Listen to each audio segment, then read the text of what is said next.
Jésus. Le Seigneur est bon, n'est-ce pas? Alléluia. Le Seigneur est merveilleux. A-t-il été bon pour quelqu'un?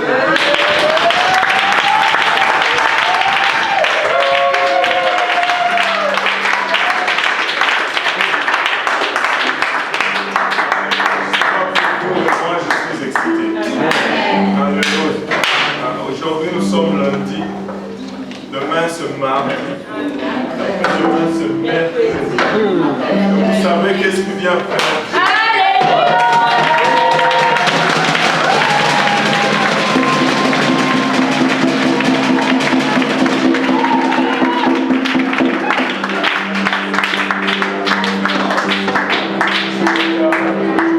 Juste quelques invitations sur les 5 minutes.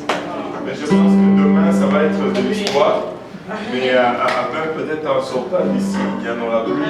Mais nous rendons grâce à Dieu.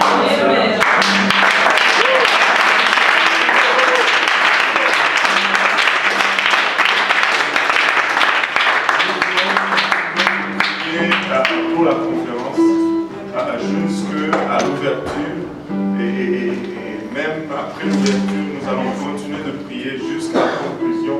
Nous attendons de grandes choses. Je pense que nous allons voir des choses qui vont nous écarquiller les yeux et ça serait correct. Nous anticipons un grand mouvement du Seigneur, nous anticipons de voir le miraculeux. Nous nous attendons à un courant du Saint-Esprit parmi nous. Alléluia. Et je ne sais pas pour vous, mais tout ce que je fais, tout ce que je pense depuis 2 semaines, c'est la conférence. Et quelqu'un m'a demandé quelque chose, je ne sais pas hier, j'ai dit oh non, je ne veux pas ouvrir d'autres dossiers, on va faire ça après la conférence. Quelqu'un d'autre est venu me voir, même pasteur, est-ce qu'on peut se voir après la conférence? Parce qu'il faut qu'on fasse ça d'abord. Amen. Et chaque soir, avant d'aller dormir, prier pour ce moment. Et que ce soit un point tournant, non seulement pour l'Église, mais pour nous individuellement. Vous savez, nous faisons ces choses non juste pour le plaisir de venir courir et danser, mais ce sont toujours des moments de reset. Comment on dit reset en français? Réinitialisation. C'est toujours à un moment, c'est long, réinitialisation.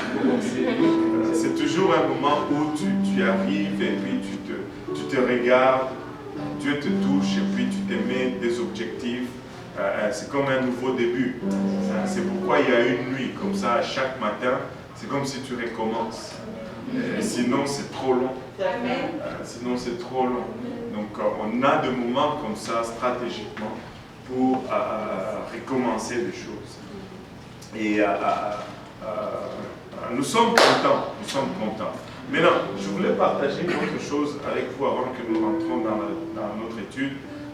Pour 2016, regarde ton voisin, dis-lui déjà. Mais on est déjà au mois de novembre. On est déjà au mois de novembre.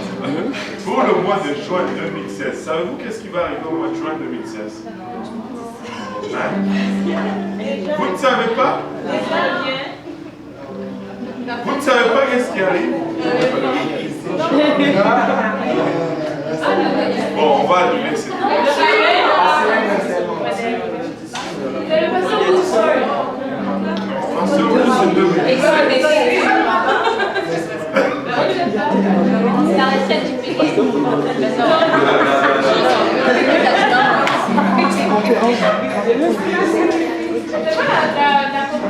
l'école des disciples.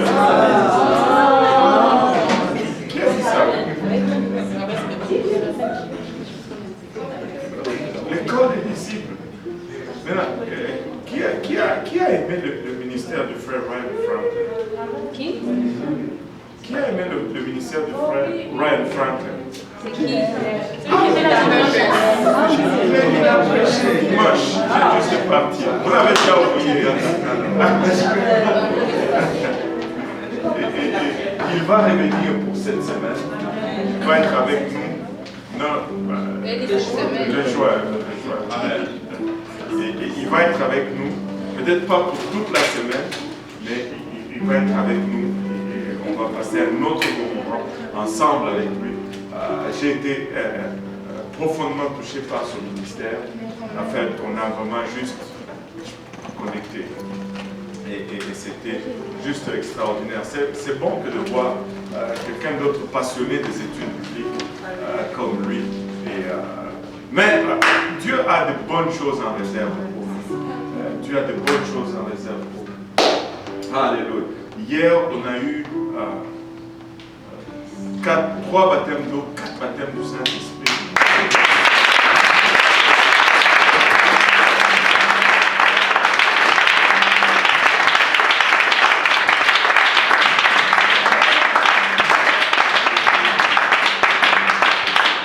Vous asseoir dans la présence du Seigneur.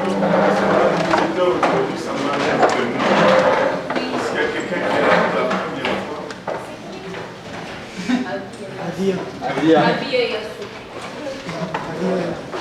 Avia là pour la première fois.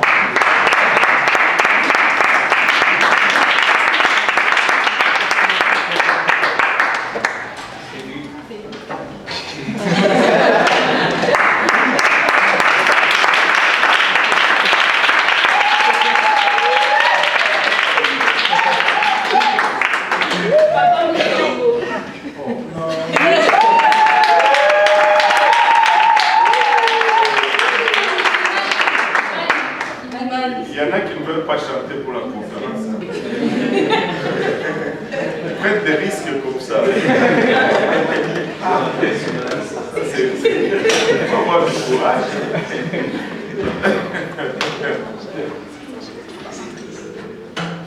Non, les mamans font comme ça. Pardon, patron. Alléluia. Mais on s'amuse bien. Alléluia. Le Seigneur est bon, n'est-ce pas? Amen. Là, on avait commencé à parler de Corneille. Je vous dis, Actes chapitre 10, c'est, je pense, c'est la crème de la crème. Ça ne peut pas être mieux que Actes chapitre 10. Parce que là, ça nous parle vraiment de païens qui rentrent dans l'église. Et nous avons vu comment Corneille était un homme pieux, qui faisait l'aumône, qui avait sa maison à la bonne place. Mais pour Dieu, il n'était pas sauvé. Et Dieu a envoyé un ange spécifiquement parce qu'il n'était pas sauvé. Et le verset qu'on nous a donné dans Genèse, Acte 11, est phénoménal. Moi, je n'avais jamais souligné ce verset-là. Mais quand Pierre est en train de raconter finalement, ou de s'expliquer auprès des siens, il dit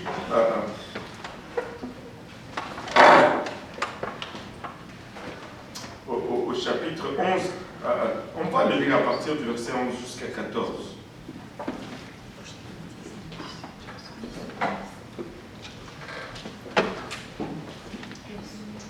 La sœur Solange a changé.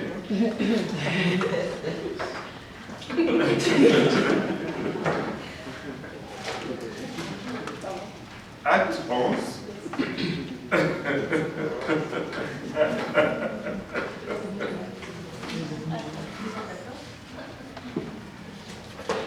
Et voici, aussitôt 3 hommes envoyés de Césarée vers moi se présentèrent devant la porte de la maison où j'étais. Ça, c'est Pierre qui parle. L'Esprit me dit de partir avec eux sans hésiter. Les 6 hommes que voici m'accompagnèrent et nous entrâmes dans la maison de Corneille. Cet homme nous raconta comment il avait vu dans sa maison l'ange se présentant à lui et disant: envoie à Joppé et fais venir Simon, surnommé Pierre, qui te dira des choses par lesquelles tu seras sauvé, toi et toute ta maison. Qui te dira des choses par lesquelles tu seras sauvé, toi et toute ta maison. Or, Corneille était déjà pieux. La Bible nous donne un témoignage extraordinaire de Corneille. Ce témoignage, s'il était donné de n'importe qui ici, on le mettrait tout de suite au ciel. Mais Dieu lui dit, il faut que Pierre aille te voir pour qu'il te dise des choses par lesquelles toi et ta maison, vous serez sauvés. Vous savez, hors de l'évangile, on idéalise le salut. On approche cela avec nos propres conceptions et nos propres approches qui sont terriblement mondaines. Et c'est la Bible qui dit comment être sauvé. Ce n'est pas l'homme qui dit comment être sauvé. Ce n'est pas nos convenances, ce ne sont pas nos sentiments. C'est l'obéissance à la parole de Dieu qui nous sauve. Si nous obéissons au plan que Dieu a établi pour notre salut, c'est ça qui va nous sauver. Ce n'est pas parce que je me sens bien que je suis sauvé. Ça n'a rien à voir avec mon sentiment. Et même que quand tu te répands, ce n'est pas un bon sentiment, sincèrement. C'est pourquoi on pleure.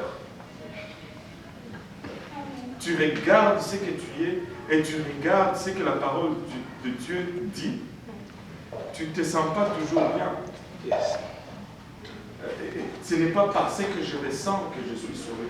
C'est parce que la parole de Dieu dit que je suis sauvé. Et me conformant à cette parole. Et c'est ce qui me sauve. Corneille, plutôt Pierre, quand il est allé chez Corneille, il a prêché l'évangile. Pierre a été vraiment celui qui a ouvert les portes du ciel. Le jour de la Pentecôte, il a prêché l'évangile aux Juifs.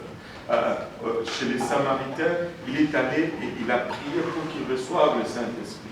Et chez les païens, il vient, il prêche encore et les païens reçoivent le Saint-Esprit.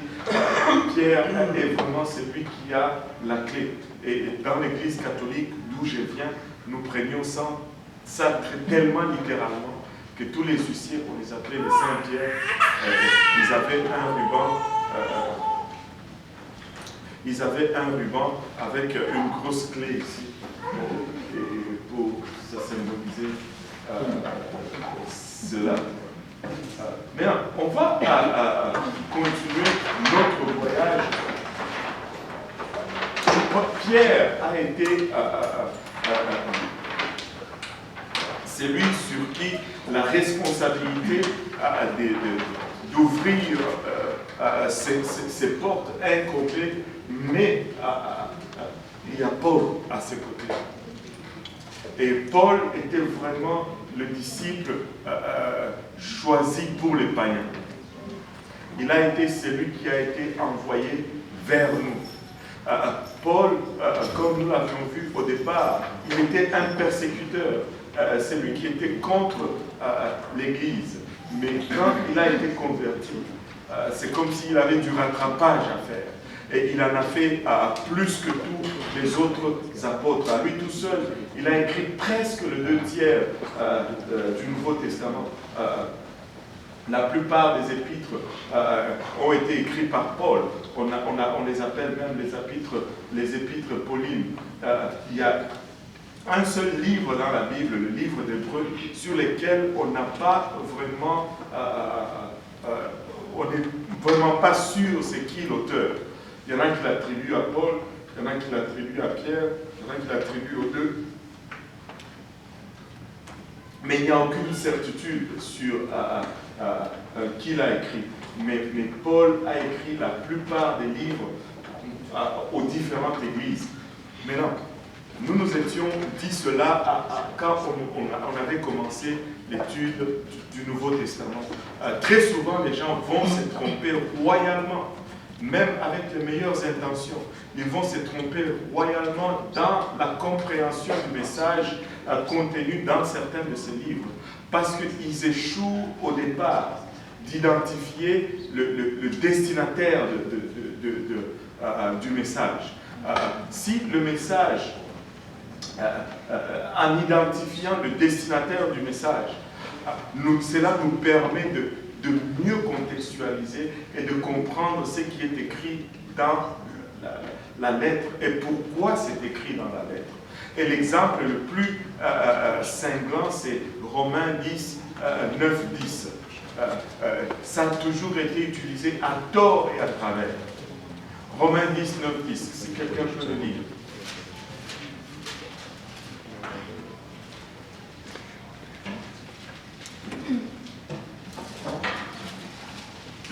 Si tu confesses de ta bouche le Seigneur Jésus Et si tu crois dans ton cœur que Dieu l'a ressuscité des morts, tu seras sauvé. Car c'est en croyant du cœur qu'on parvient à la justice, et c'est en confessant de la bouche qu'on parvient au salut, selon ce que dit l'Écriture.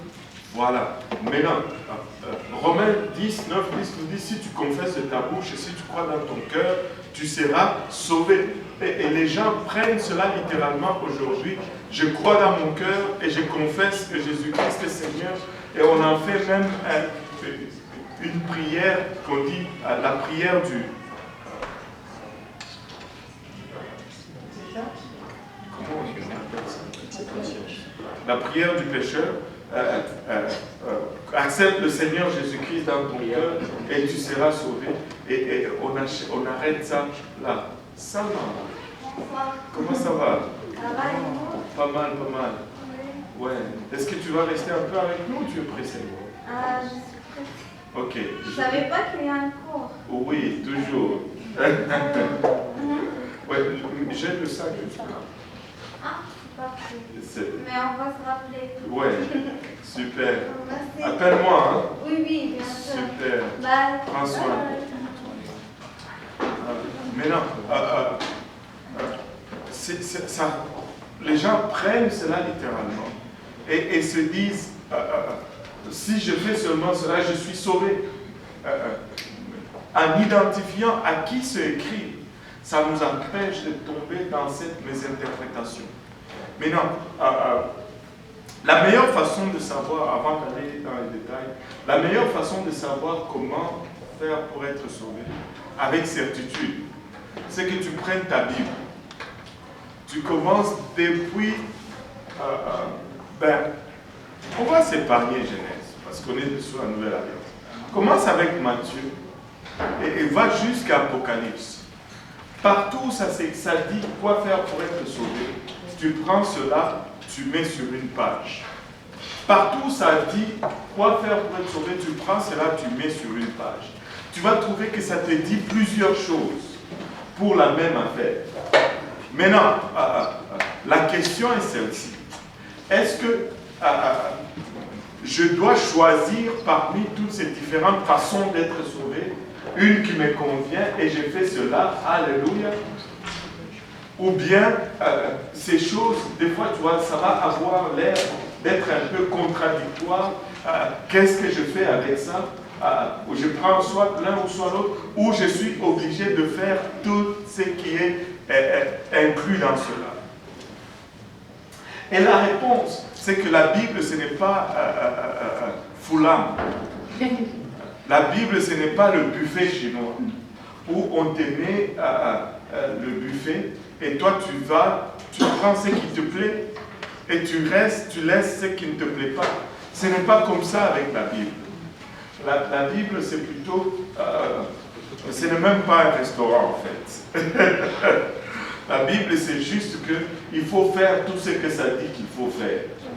Maintenant, selon ta marche, selon les contextes, ce que tu dois faire pour être sauvé, et peut être complètement différent.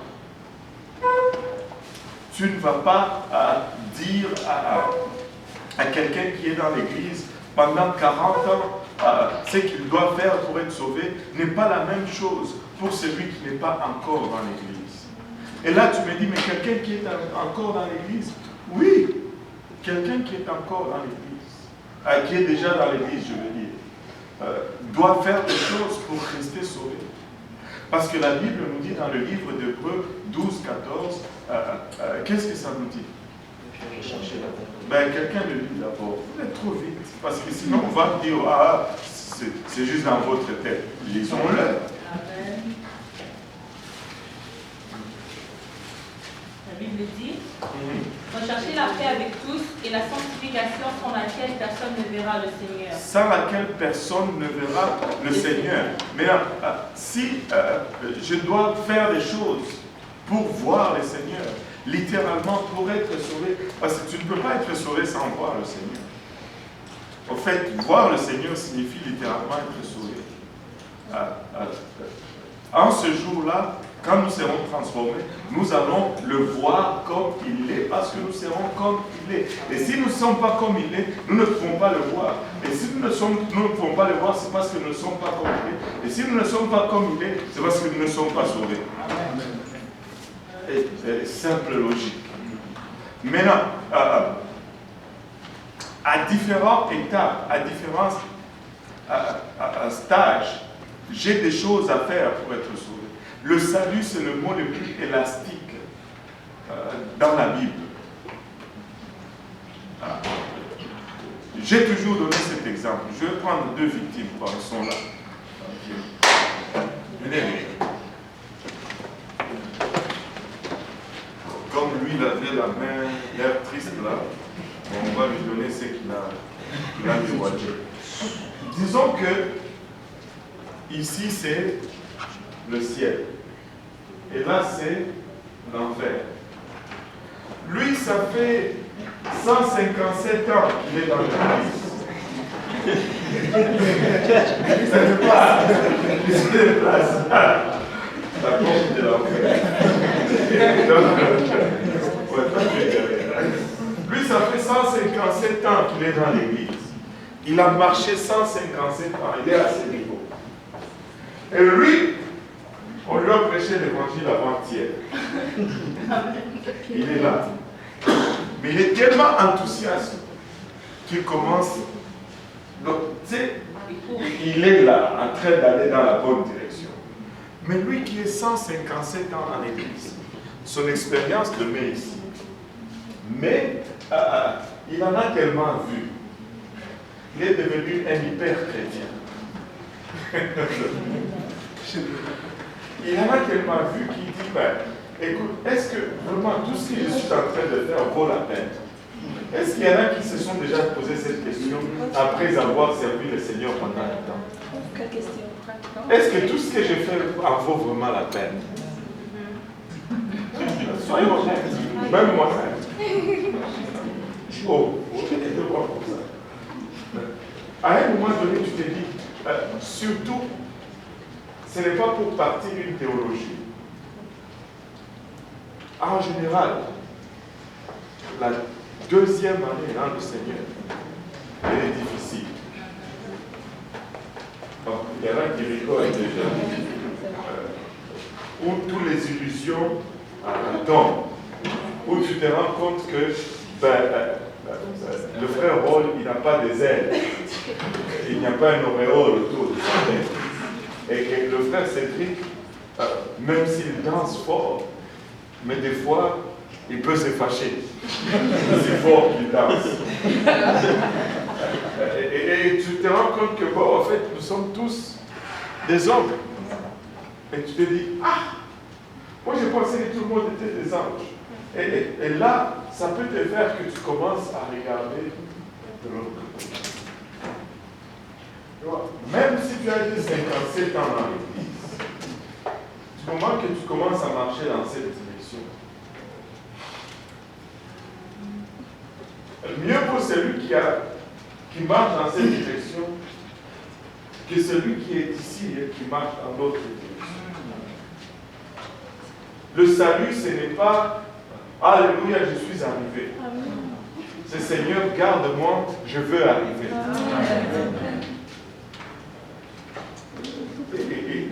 C'est une fois sauvé, sauvé pour toujours, ça n'existe pas. Même Paul lui-même disait, c'est pourquoi j'ai traité sévèrement mon corps. Pour que moi-même, après avoir prêché à plusieurs, que je ne sois pas rejeté à la fin. Écoutez, nous devons travailler avec crainte sur notre salut. Nous devons persévérer jour après jour. Écoutez, il y a des gens qui disent, oh, je suis sauvé, c'est fini. Ça n'a jamais été comme ça.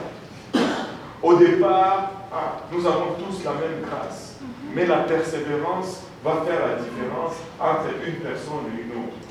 Nous devons persévérer. Nous devons endurer. Et les mots comme persévérer dans la Bible ne sont pas là parce que nous sommes déjà arrivés dès le départ. Ils sont là parce que nous devons vraiment persévérer jusqu'à la fin. Celui qui persévérera jusqu'à la fin, celui-là sera sauvé. Celui qui persévérera jusqu'à la fin, celui-là sera sauvé. Ce verset se trouve dans votre Bible. Je ne sais pas comment on peut enseigner le salut inconditionnel avec les tels versets. Le salut, c'est le mot le plus élastique.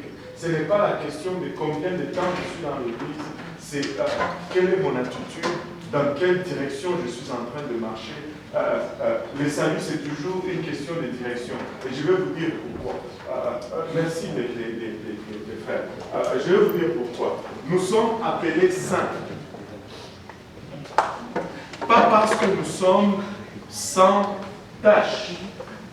Dieu est appelé saint parce qu'il est sans tâche.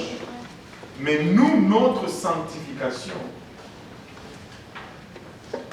n'est pas un état d'être. C'est une direction qu'on a. Je suis saint parce que je marche vers la sanctification. Et du temps que je marche vers cette sanctification, la Bible m'appelle saint. Personne ne va jamais atteindre la perfection dans notre état. Mais ce qui fait que la Bible nous appelle saints, c'est parce que nous marchons vers. Et du temps que nous gardons cette direction, nous allons être corrects. Mais si nous nous détournons, nous ne sommes plus saints. Nous ne sommes plus saints. Vous savez, la Bible parle à plusieurs places. Celui qui croit et qui se fait baptiser sera sauvé. Celui qui est né d'eau et d'esprit, celui-là verra le royaume des cieux. Répentez-vous, sinon vous mourrez également dans vos péchés. Cela ne veut pas dire que je fais seulement la repentance et puis je suis sauvé. Les versets bibliques ne sont pas là pour se remplacer, ou pour se substituer. Ils sont là pour se compléter.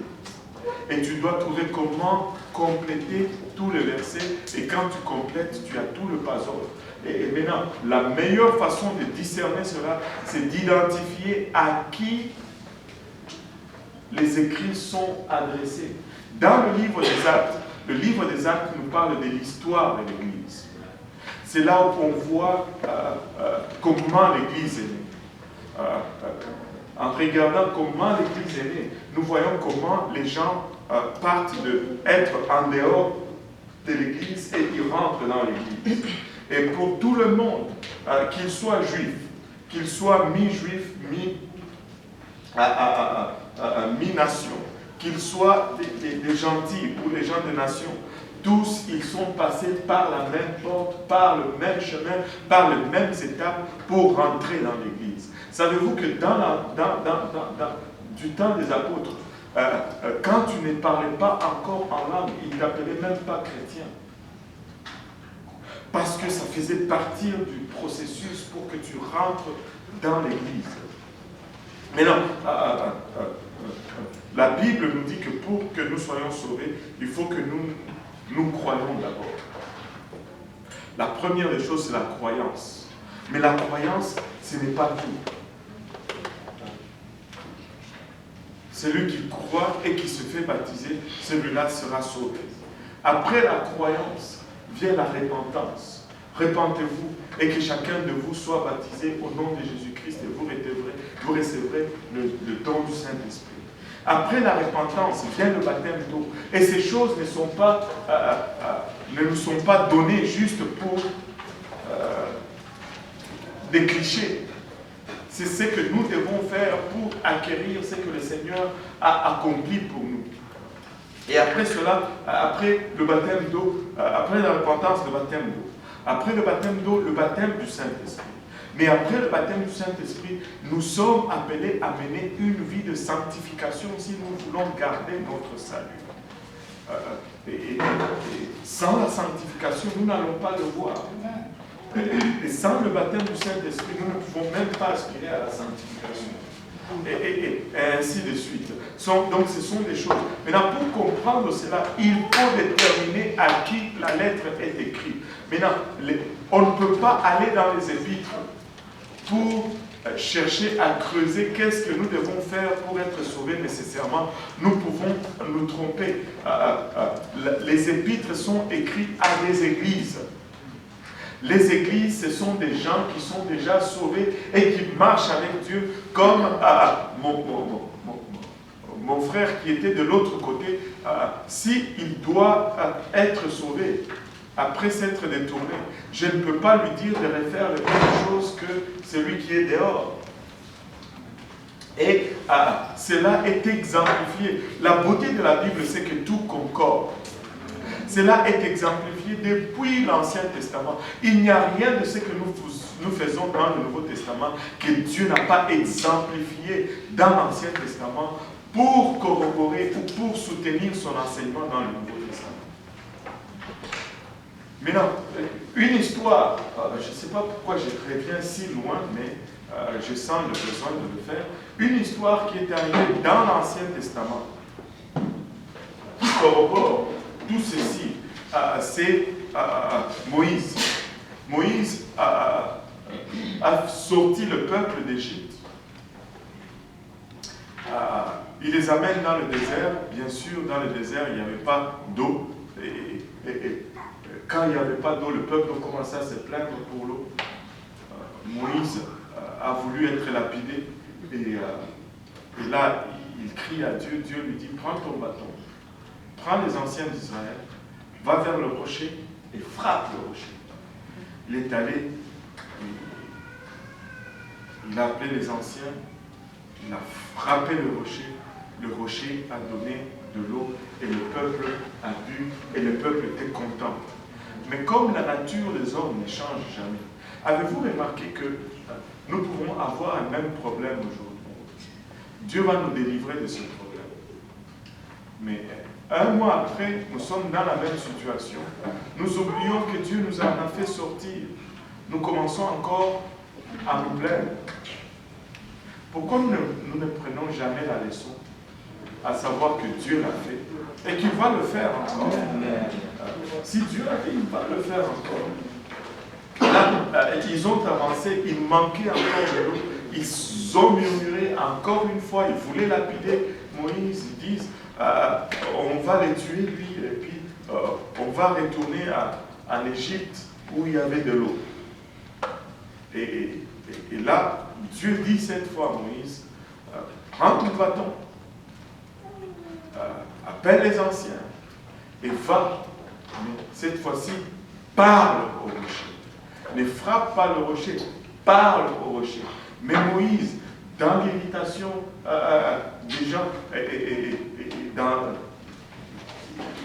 il a perdu un peu la pédale, il appelle les anciens, prend le bâton, il va au rocher, dit, vous, peuple, au Kouroi, vous allez me faire périr ici dans le désert, et puis, bang, il frappe le rocher. Mais Dieu, dans sa grâce, il donne de l'eau, mais Moïse reçoit une punition sévère. Tu n'entreras pas dans la terre promise parce que tu ne m'as pas honoré devant le peuple.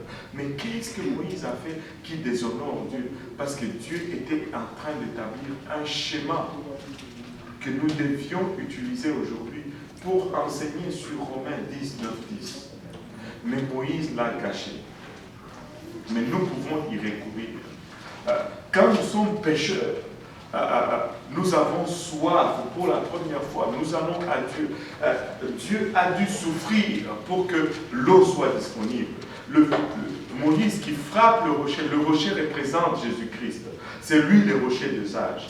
Et le fait que Moïse frappe le rocher représente les souffrances de Christ. Et Christ devait souffrir une seule fois pour que le Saint-Esprit soit rendu disponible. C'est pourquoi Jean chapitre 7, versets 37 à 39 nous dit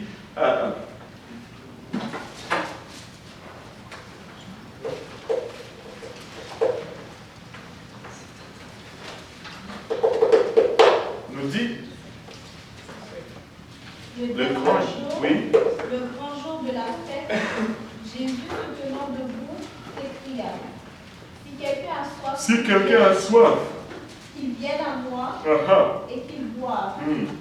Celui qui croit en moi, des fleuves d'eau vive courront de son sein, comme dit l'Écriture.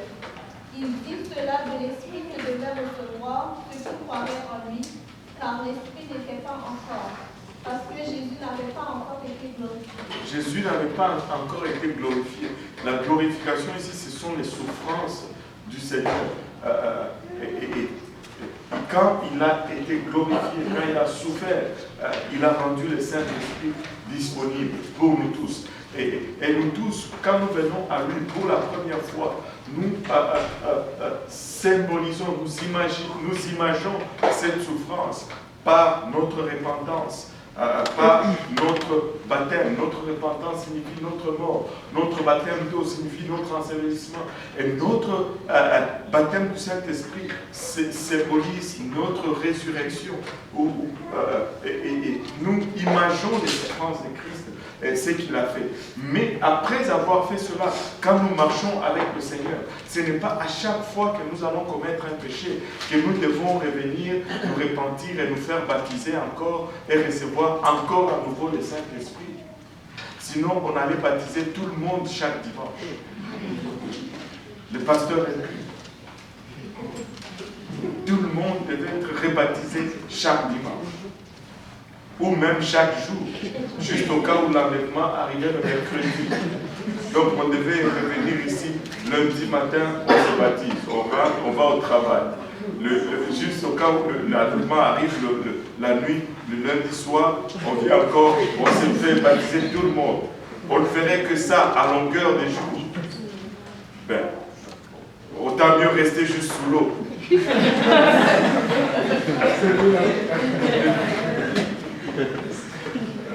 On se fait juste un petit tuyau. Et on reste juste là, on vit là.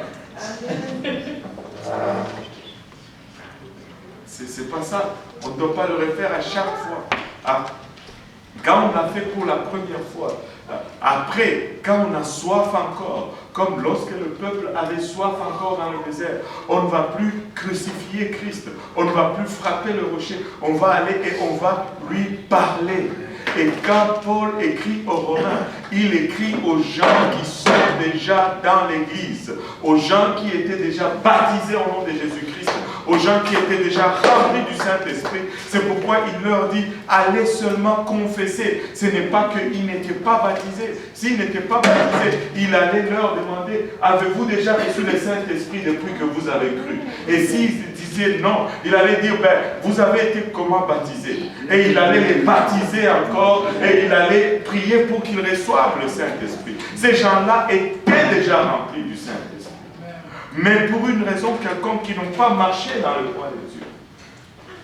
Ce qui n'est pas étonnant pour nous tous. Amen. Alors, il dit, confessez le Seigneur. Parlez au rocher. Et c'est tout. Ce n'est pas là le plan du salut. Le plan du salut est donné par Jésus-Christ, déjà au départ. Romains 10, 9, 10 ne cancelle pas Acte 2, 38. Ne cancelle pas Jean 3, 1 à 5. Ne cancelle pas Marc 16, 15, 16. Ça le complète. C'est pour le voyage.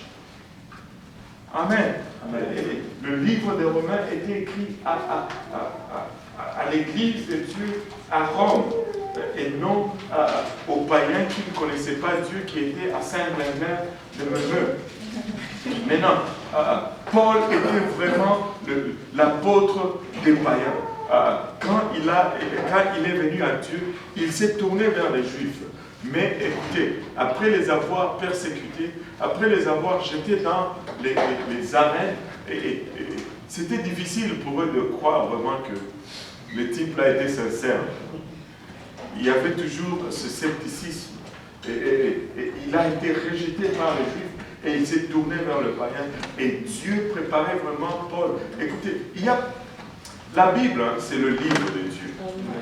Parce que j'aime Parce que la Bible nous montre les gens tels qu'ils sont. Tu sais, si la Bible nous montrait seulement les bonnes choses des gens, nous, on n'allait pas vivre pour Dieu. Tu sais, s'il nous montrait juste les bons côtés, c'est pas pour rien qu'on a écrit, par exemple, sur la vie de David, et on a écrit même ses échecs. C'est pour que nous puissions regarder à cela, le jour que nous tombons, que nous puissions nous dire, waouh, il y a encore de l'espoir.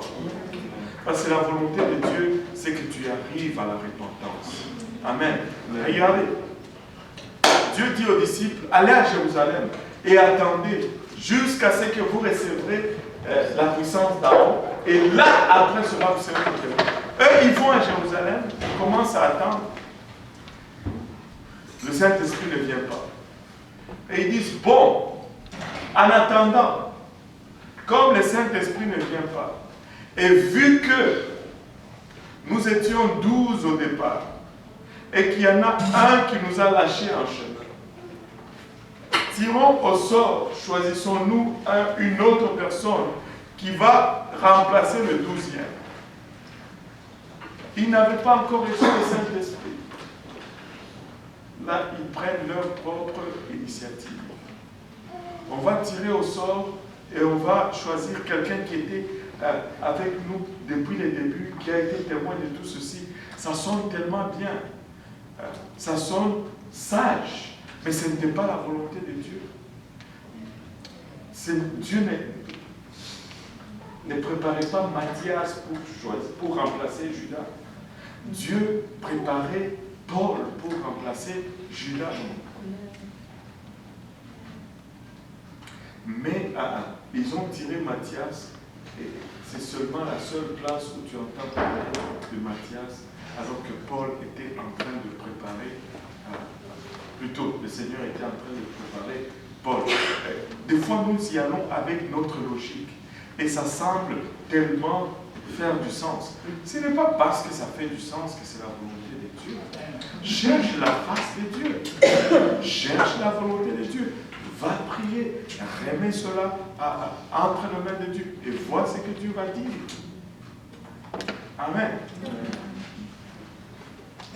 Alléluia. Et Paul, quand il est venu, nous avons vu sa conversion, mais il était...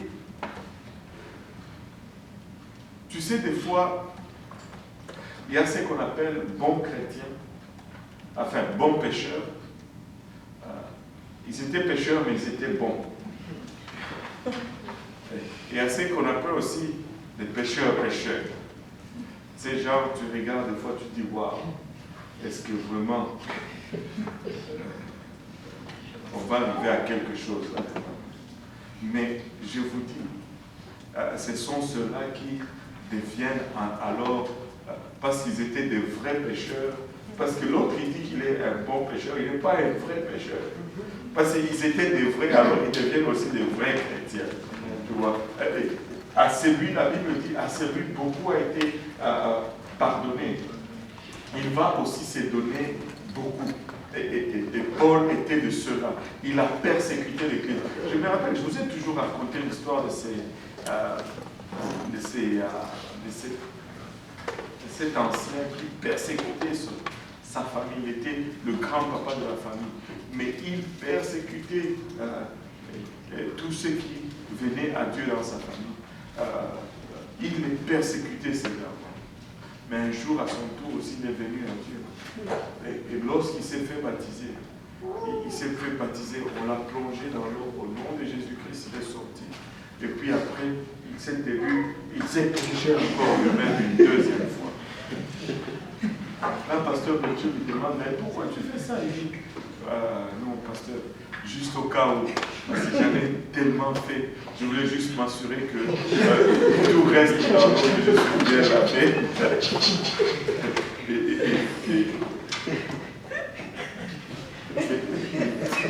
Très souvent, ce sont ceux-là qui deviennent alors aussi radicaux dans le Christ. Et Paul était de ceux-là. Pas la Bible, mais l'histoire nous dit, dernièrement, je suis allé regarder, c'était 15 minutes. On devait changer la garde à chaque 15 minutes devant la maison de Paul, devant sa prison. Parce que si on le laissait 1 heure, il parlait en langue. Si on le laissait 1 heure, il se faisait baptiser au nom de Jésus-Christ. Il était acharné. Il était tout pour Christ. Quand il dit « Je regarde vraiment toutes choses comme de la boue » à cause de l'excellence de la parole de Dieu. Des fois, nous nous disons aussi « Ah, moi aussi, je regarde tout comme de la boue. » Mais quand on te parle de ta voiture ou de tes choses, tu as encore la main dessus. Mais Paul, c'était...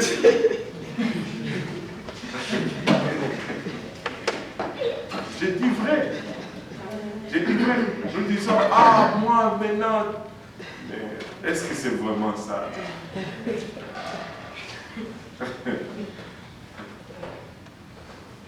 Oui, c'est Michael.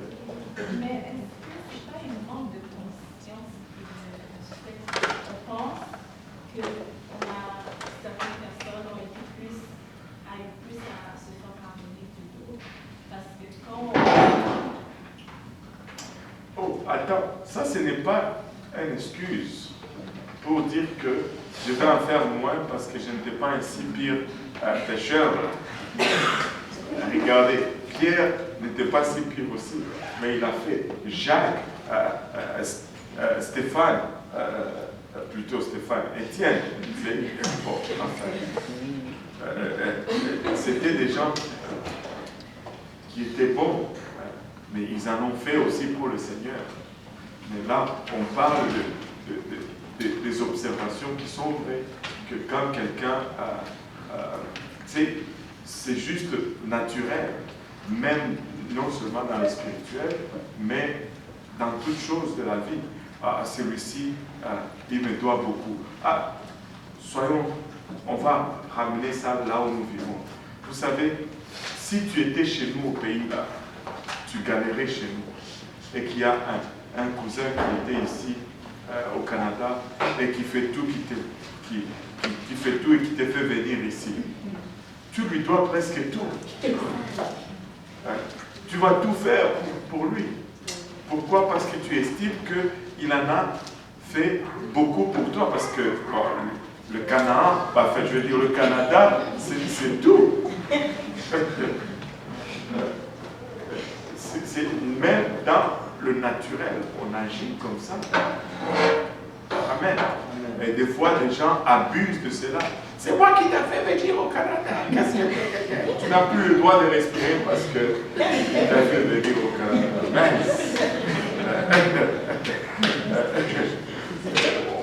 Vous savez de quoi je parle. Amen. Alléluia.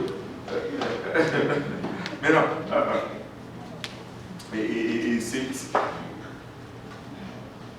Il ne faut pas prendre ça pour excuse. Mais Paul était un de ceux-là parce qu'il était...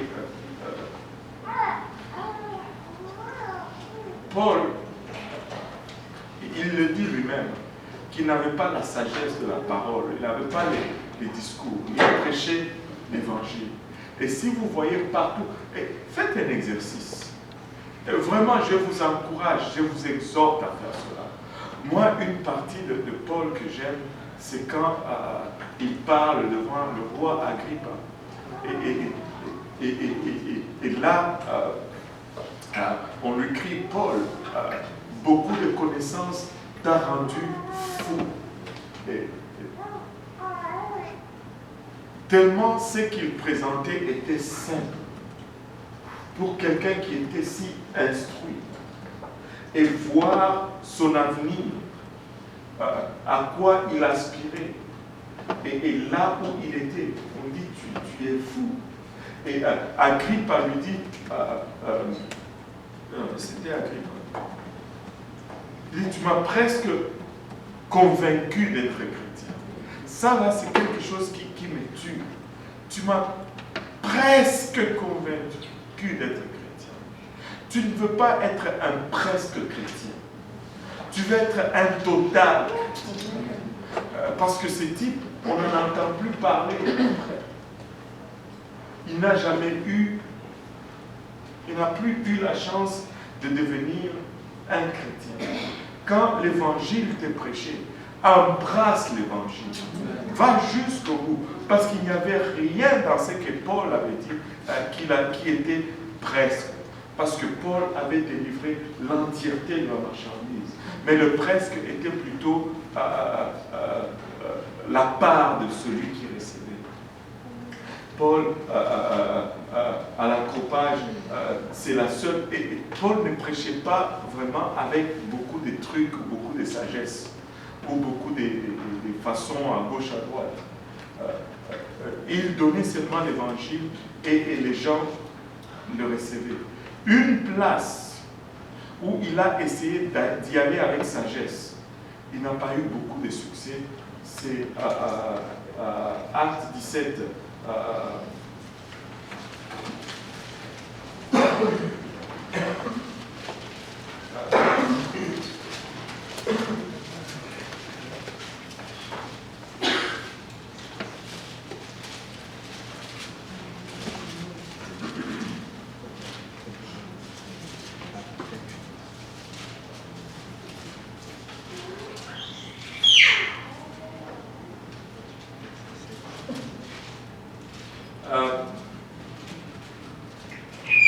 On va lire à partir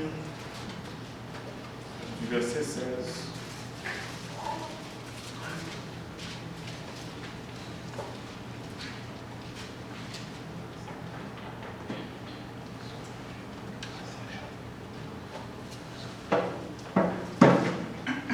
Quand Paul les attendait à Athènes, il sentait au-dedans de lui son esprit s'irriter à la vue de cette ville pleine d'idoles. Il s'entretenait donc dans la synagogue avec les Juifs et les hommes craignant Dieu, et sur la place publique chaque jour avec ceux qu'il rencontrait. Quelques philosophes épicuriens et stoïciens se mirent à lui parler. Et les uns disaient, « Que veut dire ce discoureur ?» D'autres, l'entendant annoncer Jésus et la résurrection, disaient, « Il semble qu'il annonce des divinités étrangères. » Alors ils le prirent et le menèrent à l'aréopage en disant, « Pourrions-nous savoir quelle est cette nouvelle doctrine que tu enseignes ?» Vous voyez, ces gens, ils étaient là, et leur temps était passé à s'entendre, à parler sur des idées nouvelles, des discours, de longs discours. Ils avaient même une classe, l'aréopage, où tu allais et tu disais ce que tu pensais. Si c'était une idée sensationnelle, bon. Et là, ils amènent Paul là-bas. Et je pense que Paul était un peu influencé par cet aspect d'être. Tu vois, des fois, quand tu es à l'université, parmi les étudiants, tu essaies de parler un peu comme eux. Mais quand tu es chez la gare, tu veux parler aussi comme les gens là-bas. Et je pense que c'est ça, je pense. Et on continue car tu nous fais entendre... Car tu nous fais entendre des choses étranges. Nous voudrions donc savoir ce que cela peut être. Or, tous les Athéniens et les étrangers demeurant à Athènes ne passaient leur temps qu'à dire ou à écouter des nouvelles. Voilà. C'était ce qu'il faisait. C'est raconter des histoires. Oui, Paul, debout au milieu de l'aréopage, dit, « Hommes athéniens, je vous trouve à tous égards extrêmement religieux. Car en parcourant votre ville et en considérant les objets de votre dévotion, j'ai même découvert un autel avec cette inscription à un Dieu inconnu. Ce que vous reverrez sans le connaître, c'est ce que je vous annonce. Le Dieu qui a fait le monde et tout ce qui s'y trouve, étant le Seigneur du ciel et de la terre, n'habite point dans les temples faits de main d'homme. Il n'est point servi par des mains humaines, comme s'il avait besoin de quoi que ce soit, lui qui donne à tous la vie, la respiration et toutes choses. Il a fait que tous les hommes, sortis d'un seul sang, habitèrent sur toute la surface de la terre, ayant déterminé la durée des temps et les bornes de leur demeure. Bon, oui, il a parlé de beaucoup de choses. D'abord, il a fait recours à ce qu'il a observé. Mais à la fin, pour nous épargner beaucoup de lectures, verset 32. Lorsqu'ils ont entendu parler de la résurrection des morts, Les uns se moquèrent et les autres dirent, nous t'entendrons là-dessus une autre fois. Nous t'entendrons là-dessus une autre fois, papa. Tu as parlé, bon, au début ça semblait intéressant, mais là, quand tu commences à nous parler de résurrection des morts et de toutes ces choses, tu as un peu dépassé. Tu en as un peu trop dit. Et là... Ainsi Paul se retira du milieu d'eux. Quelques-uns néanmoins s'attachèrent à lui et crurent. Denise l'Aéropagite, une femme nommée Damaris et d'autres avec eux. Et il n'a pas eu grand succès là-bas. Et c'est la seule place où tu vois Paul présenter l'évangile d'une façon un peu plus sophistiquée. Je ne dis pas que si tu es de nature sophistiquée, tu dois te rendre rude ou rough. C'est que je veux dire, sois juste toi. Présente l'évangile. N'essaye pas de copier le style du frère Pierre ou de frère Silvio. Non, sois juste toi. Mais présente l'évangile tout simplement. Amen. Oui.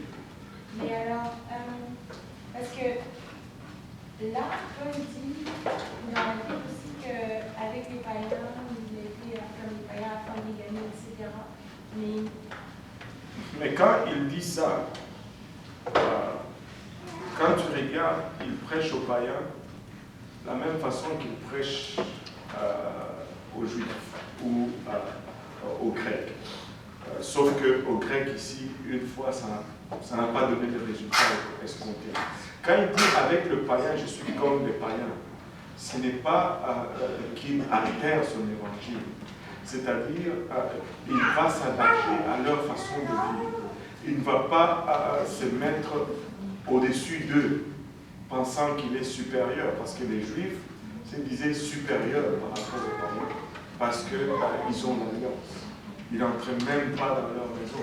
Je vais manger ce qu'ils mangent, je vais dormir où ils dorment, et je vais leur présenter l'évangile. Je ne veux pas agir selon ma coutume juive, alors que je suis avec les païens. Parce que parfois tu vas vers les gens avec le français que tu connais et parfois tu as le sentiment qu'ils ne le reçoivent pas parce qu'ils perçoivent de toi que tu es hautain. Tu sais, ce n'est pas parce que quelqu'un ne reçoit pas que c'est nécessairement de ta faute. On met toutes les chances de notre côté quand on met toutes ces points. Et c'est pourquoi j'ai fini en disant, ben, reste toi-même. Mais ce n'est pas parce que quelqu'un n'a pas reçu que c'est nécessairement de ma faute. Sinon, à chaque coup, tout le monde croirait parce que il y a plusieurs fois qu'on fait vraiment ce qu'on a besoin de faire. Des fois, tu vas prier, tu vas gêner même, tu vas aller prêcher. La personne va juste refuser parce qu'elle a aussi une volonté. On ne peut pas s'attribuer toutes les erreurs, mais je ne veux pas non plus aller prêcher l'évangile avec un bandeau qui dit Taf Gang sur et puis avec des lunettes noires et puis hey, yo, Christelle, yeah. Là, c'est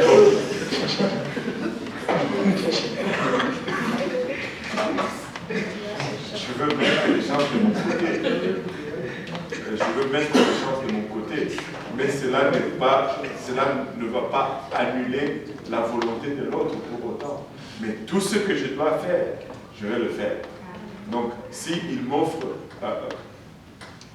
tu sais, des fois, laissez-moi vous dire, des fois tu vas dans la maison de quelqu'un, il t'offre à manger, ça a l'air tellement pas bon. Mais tu le manges quand même parce que tu as l'évangile à prêcher. C'est ce qui veut dire, avec les païens, je suis païen. Tu sais, il y a des places où j'ai prié avant de manger. J'ai prié que, Seigneur, que que ça reste dans l'estomac. Que je ne vomisse pas. Ça va gâter l'étude. Et tu manges. Et tu prêches de manger. Tu sais, et pas que c'était la première. Il y a des choses que j'avais déjà mangées et que je savais l'effet, mais que je retournais me le présenter encore. Je devais prier. Il y a une place où j'allais, on me faisait un thé qui était tellement sucré. Tu sais, dans ma famille, il y a déjà une historique de diabète. Donc, j'essaie d'être conscient de cela parce que tu ne sais jamais. Mais on te présente un thé tellement sucré qu'il est lourd. Là, tu goûtes seulement comme ça. C'est tellement sucré que ça fait mal dans la bouche. Je ne sais pas si vous avez déjà. J'essaie de vous l'expliquer. Mais tu te dis, waouh, est-ce que je vais survivre? Mais, Seigneur, c'est à cause de ta parole que je suis ici. Au nom de Jésus.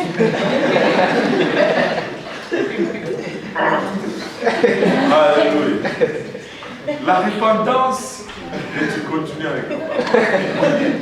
Je pensais parce que la sœur qui disait, parce que moi j'ai l'impression, par rapport à moi, peut-être si quand je vais évangéliser, dépendamment du groupe que j'ai devant moi, je vais agir. C'est comme si j'étais les jeunes, genre les jeunes d'aujourd'hui, j'ai tendance à un peu donner mon témoignage, comment j'étais. Mais si j'ai peut-être, comme quand j'étais au travail, je faisais mon boss, c'est pas, je ne me vois pas en train de directement lui donner ça comme ça. C'est légitime, et c'est correct. C'est correct. Mais éventuellement, il faut que tu arrives à mélanger. Et vous savez, moi j'aime bien le témoignage que Pierre avait fait l'autre jour. Il me dit, avant je disais beaucoup d'autres choses, mais maintenant là, gars, je shoot sur le voile direct. C'est comment que tu m'avais dit ça? Dis-le toi-même. Là, il est gêné. Ben, quand je rencontre quelqu'un, je dis juste que as-tu reçu le Saint-Esprit quand tu as cru? Je sais que c'est quoi le Saint-Esprit? Là, tu l'expliques encore, tu passes par la repentance. Ensuite, tu es approché par le baptême d'eau au nom de Jésus. Et quand tu dis as-tu reçu le Saint-Esprit, ça les frappe parce qu'ils ne savent pas c'est quoi. Ils veulent écouter davantage. Et là, tu les prêches tout simplement l'évangile. Et ça dépend toujours des circonstances aussi. Si c'est des gens que tu sais, il y a des gens que tu sais que tu vas rencontrer encore. Tu as le temps de bâtir. Il y a des gens que tu sais que probablement tu ne dois pas rencontrer. Alors si tu suis la direction du Saint-Esprit, tu sais, il y a de ces personnes, moi je l'ai déjà vu, c'était juste dans un bureau d'immigration, 10-10 Saint-Antoine. Qui connaît 10-10 Saint-Antoine? Nous sommes passés par là.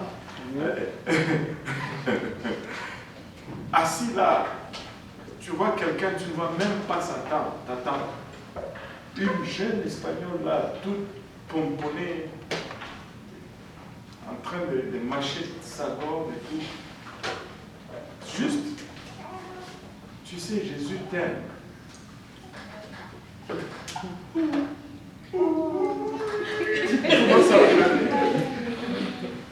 Et c'était juste cela. Et pourquoi? Parce que c'est ce qui était ressenti dans le cœur. Dis oui que je l'aime. Et ça a brisé. Et on se rend compte après, quand elle a commencé à parler, que c'était quelqu'un qui connaissait Dieu, mais qui est allé errer dehors, mais Dieu veut la récupérer, la ramener. Et tu vois, simplement, mais Paul, une autre particularité avec Paul, ce n'était pas la prison qui l'a empêché de prêcher l'évangile. Ce n'était pas les circonstances qui l'ont arrêté, malgré les circonstances. Quand il ne pouvait pas sortir, ce sont ces lettres qui sortaient. Et, écoutez, très souvent, juste en voit les circonstances, oh, je quitte l'église. Non. Des fois, ce sont ces circonstances qui te permettent encore de prêcher davantage. Vous savez, il y a de ces gens que nous allons gagner, non pas parce que nous prêchons, mais par comment nous vivons. Amen. Surtout ceux qui nous sont proches, ils vont nous observer. Ils vont nous observer. Vous savez, je veux vous le redire encore. Vous n'avez pas toujours besoin d'avoir raison. Il ne faut pas toujours chercher à avoir raison. Il faut chercher à gagner une âme. Tu peux avoir raison et perdre l'âme. Et de toutes les façons, anyway, nous n'avons pas toujours raison dans la réalité. Il y a plusieurs choses sur lesquelles nous avons tort. Il ne faut pas toujours chercher à avoir raison. Il ne faut pas toujours chercher à avoir le dernier mot. Laissez Christ avoir le dernier mot. Montrer la compassion, montrer l'amour. Paul, malgré la prison, il n'a pas lâché, mais très souvent, au moindre offense, aux moindres circonstances, aux moindres prisons, nous allons avoir tendance à lâcher. Vous savez, j'ai parlé avec quelqu'un hier et je me suis senti inspiré de lui dire ceci. Et je veux vous le dire aussi ici aujourd'hui. C'est que très souvent les épreuves que nous allons vivre, les offenses que nous allons subir, c'est ce que Dieu va utiliser pour nous permettre de voir ce que nous avons dans notre cœur. Parce que Dieu sait déjà ce qu'il y a dans ton cœur. Mais très souvent, nous ne savons pas nous-mêmes ce qu'il y a dans notre cœur. Parce que nous sommes très mauvais juges de nous-mêmes. Nous allons dire, ah, moi je suis correct. Tu sais, un de nos anciens a dit une fois ceci. Tu dis, ah, moi, serviteur du Seigneur, je suis esclave de Jésus. Tu ne sais pas vraiment si tu es esclave jusqu'à ce que tu sois traité comme un esclave. Les jours qu'on te traite comme un esclave, on découvre que tu n'es pas vraiment un esclave. C'est un esclave. Quand on le traite comme un esclave, il ne s'en plaint pas. Mais les jours qu'on te traite comme esclave, tu exploses. Oh, mais c'est toi qui disais que tu étais esclave. Viviane, ça te tue, hein?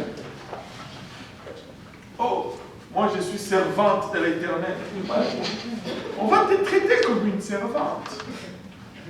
Et là, quand on te traite comme une servante, tu te fâches. Pour qui tu me prends? Pour ce que tu m'as dit. Amen.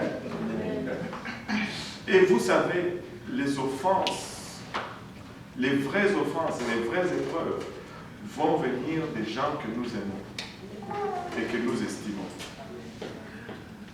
Et Dieu va le faire exprès pour que tu puisses vraiment voir qu'est-ce qu'il y a à l'intérieur de toi. Et le jour que ça arrive, tu es surpris même toi-même. C'est moi ça. Oui. Et pourtant, vraiment, je vais donner un exemple. J'ai un exemple pour ça aujourd'hui. Aujourd'hui au travail, en évangélisme, beaucoup d'avons travaillé avec les gens. Et on ne faisait que parler de la parole dans toute la cuisine et tout. Donc tout le monde était déjà énervé. Il a un de ses meilleurs avant quand il était dans le monde. Et là, il allait dire à quelqu'un, mais pourquoi tu ne vas pas faire ta tâche? Parce que là, tu es en train d'utiliser le rôle pour il essaie de me protéger en fait.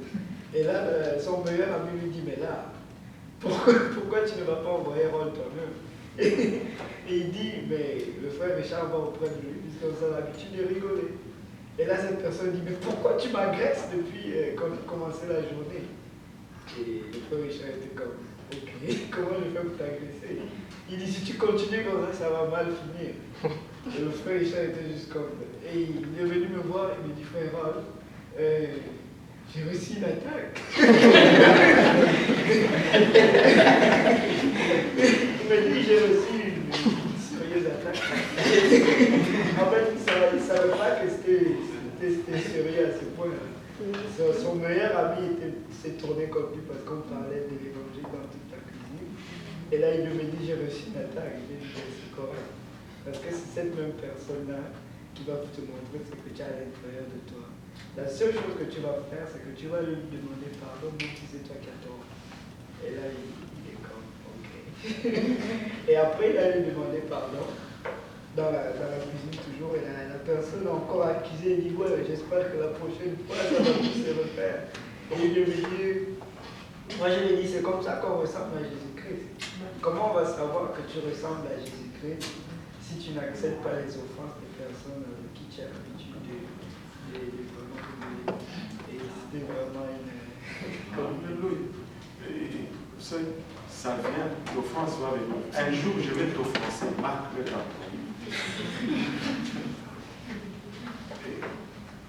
Et vous savez, l'ironie de la chose là-dedans, c'est que la personne va t'offenser. Elle va même, peut-être même pas s'en rendre compte. Mais toi, tu es mortifié dans ton cœur. Ton âme est meurtrie. Mais au fait, c'est ce qu'il y a à l'intérieur. Tu sais, moi, je me rappelle, ma femme, il y a longtemps. Il y avait une personne, une des dirigeantes dans l'église. On était nouveaux chrétiens. Et à l'époque, on ne connaissait pas tout ce beau monde. On était tous seuls, presque. Et ma femme, elle s'est dit une fois, ok, je vais me tresser les cheveux parce que quand je tresse et que je mets les mèches, je peux les garder comme pendant un mois, ça nous sauve du temps. Donc elle est restée cette nuit, là, elle a acheté des mèches, elle est restée cette nuit et elle s'est tressée elle-même. Jusqu'à, je ne sais pas moi, ça a pris 5 heures, 6 heures, et elle s'est tressée. Elle se dit, je me sacrifie comme ça, mais ça me sauve un mois et demi. Quand on est venu à l'église, et c'était, je ne sais pas quelle circonstance, elle a commencé à parler avec cette dirigeante. Et là, ils ont commencé à parler des cheveux. Combien de temps? Tu as fait tout seul? Oui, combien de temps ça a pris? Ah, 6 heures, 6 heures et demie. Et puis la dirigeante dit, waouh, quelle vanité! Tu sais,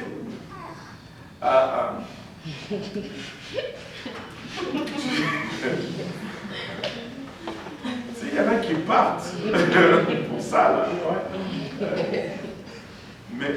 Et puis, des années après, on parlait encore une fois avec la dirigeante. Là, les années sont passées. Et là, on commence à parler. Et puis, on est revenu à une conversation comme ça, où des fois, on dit des choses, ben, on ne sait pas. Et puis elle dit, je te rappelle, hein, tu sais, on était nouveau à l'église, et puis tu avais répondu ça. Quoi? Moi? Oh mon Dieu, qu'est-ce que j'ai fait? Et là, c'était comme, elle se réveille. Vous savez, si le cœur de ma femme n'était pas à la bonne place, ça allait probablement être une pierre d'achoppement. Ah, moi, cette personne, déjà là, même, c'est une des dirigeantes, en plus. Moi, je suis parti. Mais Dieu va toujours faire de sorte que, là, je ne veux pas dire que maintenant, on va commencer à s'entre-offenser. pour dire que bon, c'est Dieu qui m'a envoyé pour que tu voies ce qu'il y a dans ton cœur. Non, c'est pas ça. C'est pas ça. On va mettre les choses au clair. Mais ce que je suis en train de vous dire, c'est que tout ce que tu vas traverser, ne laisse pas les circonstances te mettre dehors. Paul, malgré la prison, malgré tout ce qu'il a subi, il est resté, il a continué. Ne laisse pas les circonstances te mettre hors jeu. Ne laisse rien te mettre hors jeu. Persévère. Paul, il n'a pas lâché. Je ne veux pas lâcher. Amen. Oui, oui, ce qui est difficile des fois, c'est certaines offenses que toi-même tu ne sais même pas. Donc, je me rappelle, bon, je ne sais pas, je me rappelle une fois il y avait un mariage ici. On est arrivé en même temps avec une personne dans le parking. Je la voyais chaque jour normalement, sans maquillage, sans rien. Bon, je la voyais très souvent dimanche. Mais ces jours-là, bon, elle était pompée vraiment. Quand je suis descendu de la voiture, j'ai essayé de me rappeler c'est qui. On dirait que j'ai déjà vu ce visage quelque part. J'essaie de me rappeler. Vous voyez maintenant. Bon, j'essaie de me rappeler, mais la personne m'a regardé, mais les regards se sont croisés et puis on m'a dit est-ce qu'il y a quelque chose? Moi je dis non, j'essaie juste de me rappeler si j'étais déjà vu.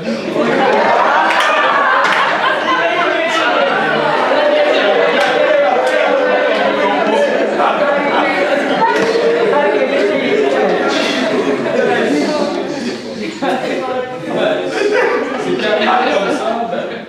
Depuis ce jour-là, je ne la vois plus. Je me suis toujours posé la question est-ce que ça fait quelque chose? Je ne sais pas.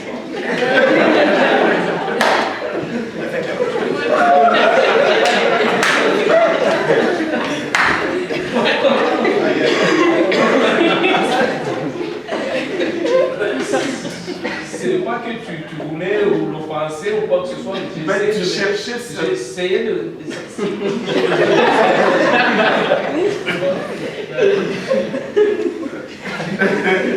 Il y a certaines de ces offenses-là, mais toi-même, tu peux être accusé comme étant un auteur, mais ce n'est pas une offense. Mais la personne prend ça comme une offense et tout. Voilà. Il y a de ces choses qui se font. Tu es sincère et tu dis quelque chose que tu devais dire, mais l'autre le prend mal. Mais ça, tu ne perds rien. Tu écoutes. Des fois, là, des fois, même des fois, tu prêches.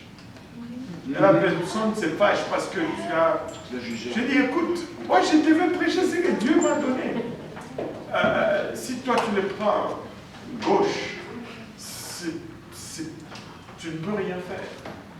Oui, sauf qu'il y a de ces offenses qui sont imaginaires. La personne ne voulait pas t'offenser, mais elle étalait juste une réalité, mais toi, tu es offensé. Ça, on ne va pas bâtir là-dessus.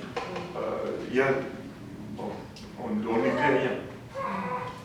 Oui. La question, c'est, quand tu es offensé, là, tu dis merci Seigneur, parce que maintenant, je sais ce qu'il y a dans mon cœur. Tu pries,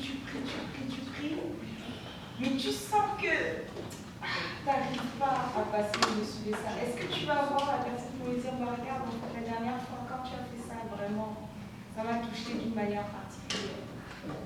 Parce que parfois aussi, quand la personne te demande pardon, ça enlève un poids. Oui, des fois, est-ce que tu le fais? oui, des fois, il faut parler. Des fois, il faut parler.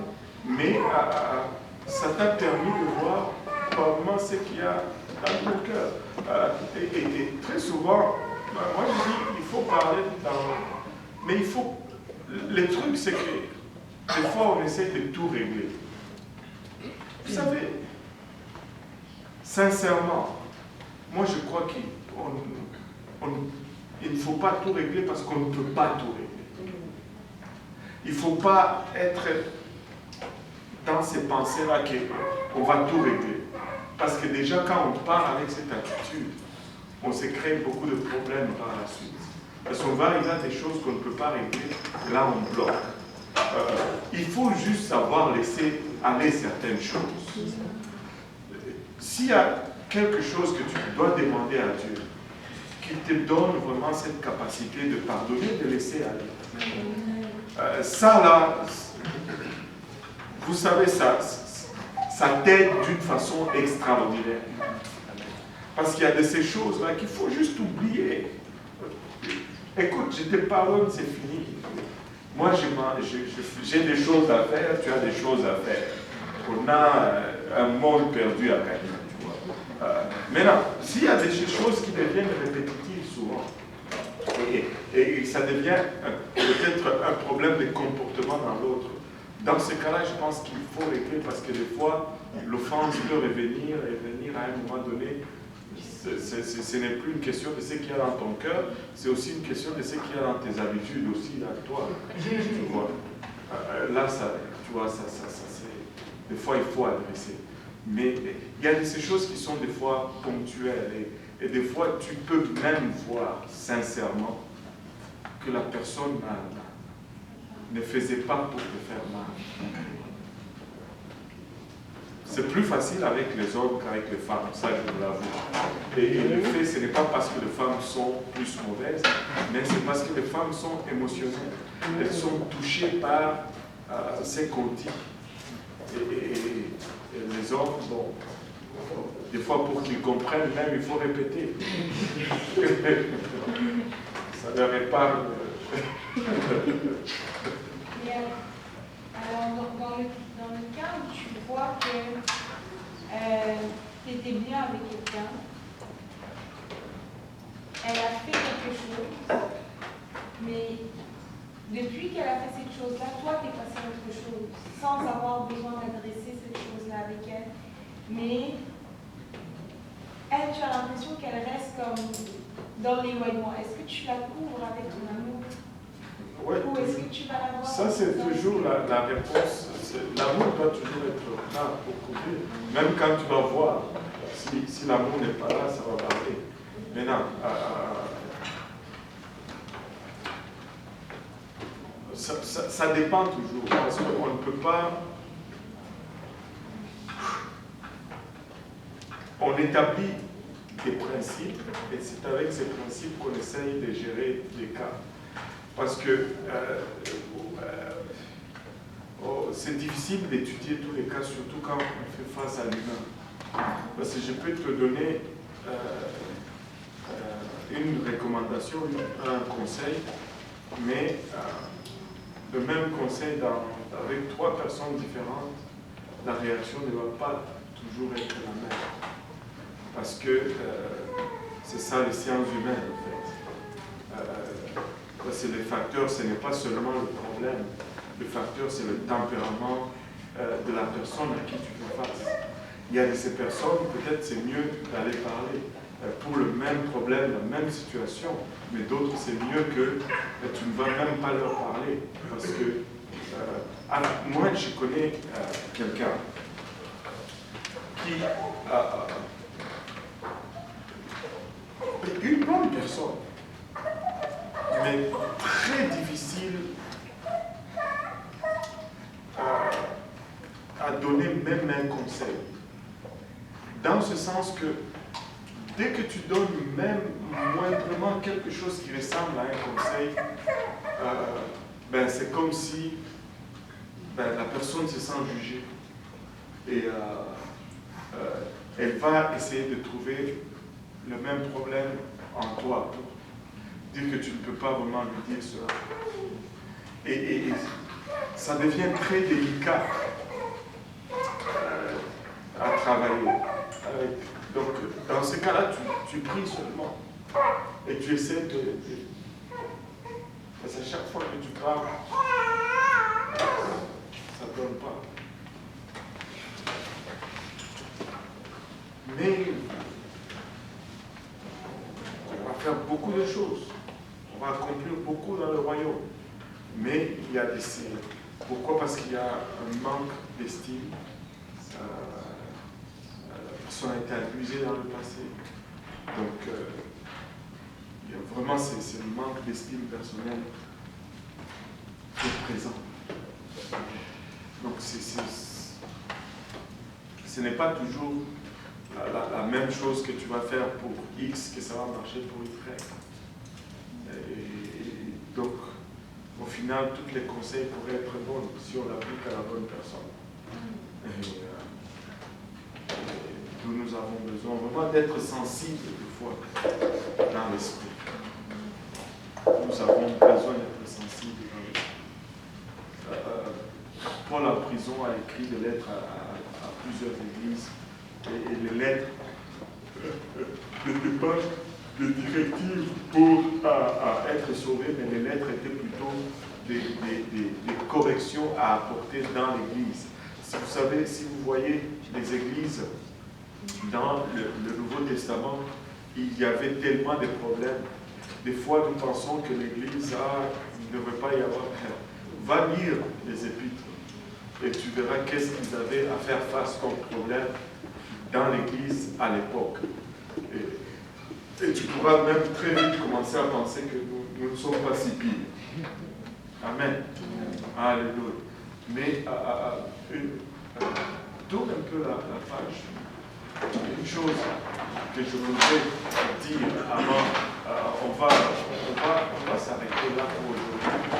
Une chose que je voudrais dire maintenant par rapport à la conférence qui s'annonce. Je ne sais pas si vous avez remarqué le dimanche, enfin hier,